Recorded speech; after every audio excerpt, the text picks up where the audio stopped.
नीलगिरी की गोद में बसा कुन्नूर केवल एक पर्वतीय नगर नहीं बल्कि प्रकृति की एक जीवंत कविता है।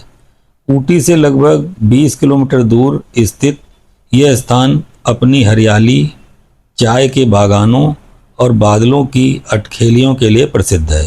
प्रातःकाल जब सूर्य की पहली किरण कुन्नूर की पहाड़ियों को स्पर्श करती है, तब ऐसा प्रतीत होता है मानो कालिदास के मेघदूत का यक्ष आज भी इन्हीं वादियों में अपने संदेशवाहक मेघों की प्रतीक्षा कर रहा हो। दूर दूर तक फैले चाय के बागान, हवा में घुली पत्तियों की सुगंध और पक्षियों का मधुर कलरव मन को एक अद्भुत शांति से भर देता है। और इस सब को देख करके कालिदास के मेघदूत की पंक्तियां अनायास ही स्मरण हो उठती हैं। कश्चित कांता विरह गुरुणा स्वाधिकारात प्रमत्त। विरही यक्ष आज भी इन पर्वतों के ऊपर से गुजरते मेघों को अपना संदेश सौंप रहा हो। कुन्नूर की हरियाली और शीतल समीर पंत की काव्य संवेदना को सजीव कर देती है। यहाँ का प्रत्येक वृक्ष, प्रत्येक पत्ती और प्रत्येक झोंका प्रकृति का एक मधुर गीत प्रतीत होता है। और सुमित्रा नंदन जो प्रकृति के सुकुमार कवि हैं, यही कहते हैं, छोड़ द्रुमों की मृदु छाया, तोड़ प्रकृति से भी माया।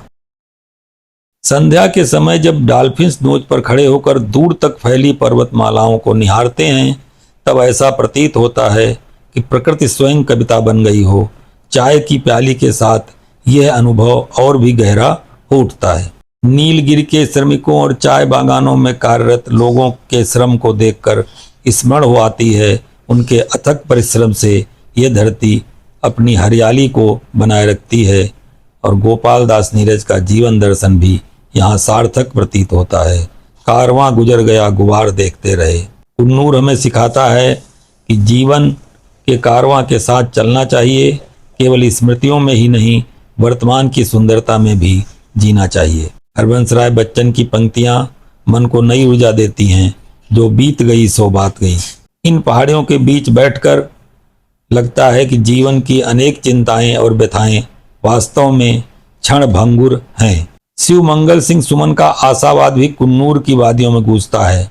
चलना हमारा काम है। डॉल्फिन नोच पर खड़े होकर दूर स्थित कैथरीन जलप्रपात को निहारते हैं, तब जॉन कीट्स की यह पंक्ति भी स्मरण हो आती है, a thing of beauty is a joy for ever. Dolphins नोच केवल प्राकृतिक सौंदर्य के लिए ही नहीं बल्कि फिल्म शूटिंग के लिए भी प्रसिद्ध रहा है। इसकी मनोरम घाटियां और कैथरीन फॉल्स का दृश्य अनेक फिल्म निर्माताओं को आकर्षित करता रहा है। हिंदी की लोकप्रिय फिल्म साजन का गीत मेरा दिल भी कितना पागल है के कुछ दृश्य डॉल्फिन्स नोज और उसके आसपास के क्षेत्रों में फिल्माए गए थे। कुन्नूर की यह यात्रा अपने अंतिम पड़ाव पर पहुंच चुकी है, परंतु मन अब भी नीलगिरी की वादियों में कहीं ठहरा हुआ था।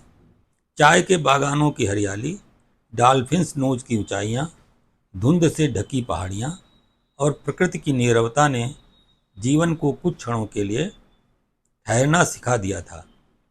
वापसी के समय ऐसा प्रतीत हो रहा था मानो पहाड़ अपनी मौन भाषा में कह रहे हों, फिर आना, अभी बहुत कुछ शेष है। अगली बार फिर मिलेंगे नीलगिरी की इन्हीं वादियों में किसी नई सुबह, किसी नई कहानी के साथ।